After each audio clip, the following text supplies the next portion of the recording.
Hello everyone, চলে আসলাম আর একটা video নিয়ে। আর আজকে আমি যাব বিয়ে বাড়ি বলতে বাড়ির পাশে একটা দিদির বিয়ে, তো আজকে সেখানেই যাব। তো তার জন্য রেডি হবো, আর চলো রেডি হয়ে তোমাদের সাথে দেখা হচ্ছে। বিয়ে বাড়ি গিয়ে কী করলাম তোমাদের সাথে সেটাই শেয়ার করবো।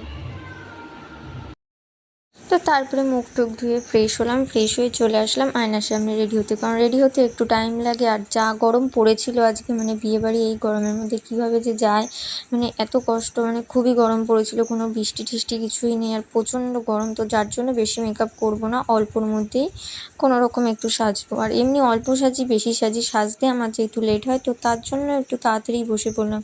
আর বিয়েবাড়ি যেহেতু একা যাবো না, সাথে পিসির দুই মেয়ে মানে দিদি আর বোনও যাবে, তো ওরা আমাকে ফোন করে বললো যে তাড়াতাড়ি রেডি হয়ে যা, কারণ তুই লেট করলে কিন্তু তোকে থুয়ে আমি চলে যাবো। তো তার জন্য আর বেশিক্ষণ লেট করলাম না, তাড়াতাড়ি করে সাজতে বসে পড়লাম। আর কি বলবো, মানে সাজা শুরু করতে করতে ওপরে ফ্যান চলছে, তার মধ্যেও এত পরিমাণে ঘামছি, মানে কোনো মতেই সাজতে পারছিলাম না। তো যাই হোক, কী আর করা যাবে, সাজতে তো হবে। তো তারপরে মোটামুটি রেডি হয়ে গেলাম। রেডি হওয়ার পরে পিসির মেয়ে ফোন করলো, মানে দিদি ফোন করলো, বললো রেডি। আমি বললাম হ্যাঁ আমি রেডি হয়ে গেছি। তো ও তো অবাক হয়ে গেছে যে আমি এত তাড়াতাড়ি কী করে রেডি হয়ে গেলাম। তো রেডি হয়ে গেলাম, তারপর দেখলাম যে দিদি আর বোন চলে এসেছে। আর এসে চলে আসলো, তো আমি ওদের ভিডিওতে ডেকে নিলাম। আর এটা হচ্ছে আমার দিদি, দিদি বলতে আমার ছোটো পিসির মেয়ে, আর বোনও আছে সাথে। তো তারপরে বোনকেও ডেকে নিলাম যে তুইও আয়, তুই কেন বাদ থাকবি। তো তারপরে বাড়ির থেকে বেরিয়ে পেলাম। আর বিয়ে বাড়ি যেহেতু বেশি দূর না আমার বাড়ি, তারপরে দুটো বাড়ির পরেই বিয়ে বাড়ি, তো বেশিক্ষণ টাইম লাগলো না, হেঁটে হেঁটেই চলে গেলাম। তো বিয়ে বাড়ির সামনে গিয়ে দেখলাম পুরোই ফাঁকা, আর গরমে মানে কিছুই ভালো লাগলো না। তো তারপর ভেতরে ঢুকলাম, ঢুকে কনের হাতে গিফট দিয়ে দুই একটা ছবি তুলে নিলাম। ছবি তোলার পর আর কি বলবো, দেখো এদিকে গরমে কোথাও দাঁড়ানোর জায়গা পাচ্ছি না। বোন বললো ফুচকা খাবে, তো তার জন্য চলে গেলাম ফুচকা স্টলে।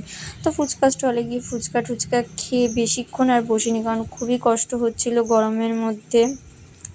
তার মধ্যে দিদি আবার একটু গেছিলো বাড়ি, যেহেতু বিয়েবাড়ি পাশেই, তো তার জন্য দিদি একটু বাড়ি গেছে। তো খানিকক্ষণ আমি আর বোন বসার পরে দিদি আসলো, এসে বললো যে চ খেয়ে নিই। তো চলে গেলাম খাওয়ার জায়গায়। আর বিয়েবাড়িতে এই লাল লাইটগুলো আমার একদমই পছন্দ হয় না, না ছবি তোলা যায় না ভিডিও করা যায়। তো খাওয়ার জায়গায় গিয়ে দেখলাম অনেকটা ভিড়, তো খানিকক্ষণ ওখানে দাঁড়িয়ে রয়েছি।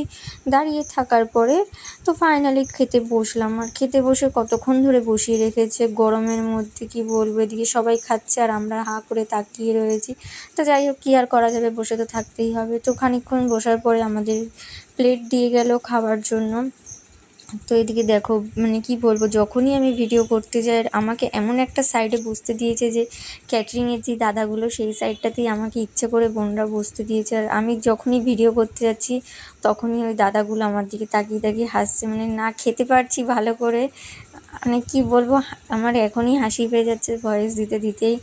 তো যাই হোক, কী আর করা যাবে, খেতে তো হবেই। তো কোনো রকম খেয়ে নিলাম। আর দেখো কি বলবো, মানে এত পরিমাণে গরম, কিছু খেতেও ভালো লাগছিলো না। পুরো আমার থালা দেখেই তোমরা বুঝতে পারছো আমি কী কী খেয়েছি। আমি এমনিই খাই না বিয়েবাড়ি গেলে ঠিকঠাক মতন, তার মধ্যে তো যা গরম পড়েছে। আর আমাদের টেবিলটা দেখো, ডাস্টবিনটা ভর্তি হয়ে গেছে, আবার সবার থালাতেও প্লেটেও এত এত খাবার। তো যাই হোক, তারপরে খেয়ে টেয়ে আর বাড়ি ঢুকলাম না, ডাইরেক্ট চলে গেলাম পিসিদের বাড়ি।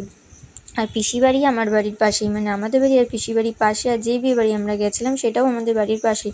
তো আর বাড়ি যাইনি, সোজা পিসি বাড়িতেই ঢুকলাম। বোন আর দিদি বললো চ একটু পরে বাড়ি যাস, আগে আমাদের বাড়িতে ঘুরে নিস। তো তারপরে চলে গেলাম একটু পিসি বাড়ি, গিয়ে একটুখানি ঘরে বসে একটু ফ্যানের হাওয়া খেয়ে নিচ্ছিলাম, কারণ প্রচুর পরিমাণে গরম লাগছিলো। তো যার জন্য বসে পড়েছিলাম। তো তারপরে খানিকক্ষণ বসে ঠসে মা ডাক দিল, আমি শুনতে পাচ্ছিলাম বাড়ি থেকে। তো বোনকে টাটা করলাম, টাটা করে বাড়ি চলে আসলাম। তো এইদিকে তো মুখ চোখের অবস্থা খুবই খারাপ হয়ে রয়েছে। যাই হোক, আমাকে কেমন লাগছিলো আজকের লুকটাই তো তোমরা সবাই কমেন্টে জানিও। আর ভিডিওটা ভালো লাগলে লাইক কমেন্ট শেয়ার করে দিও।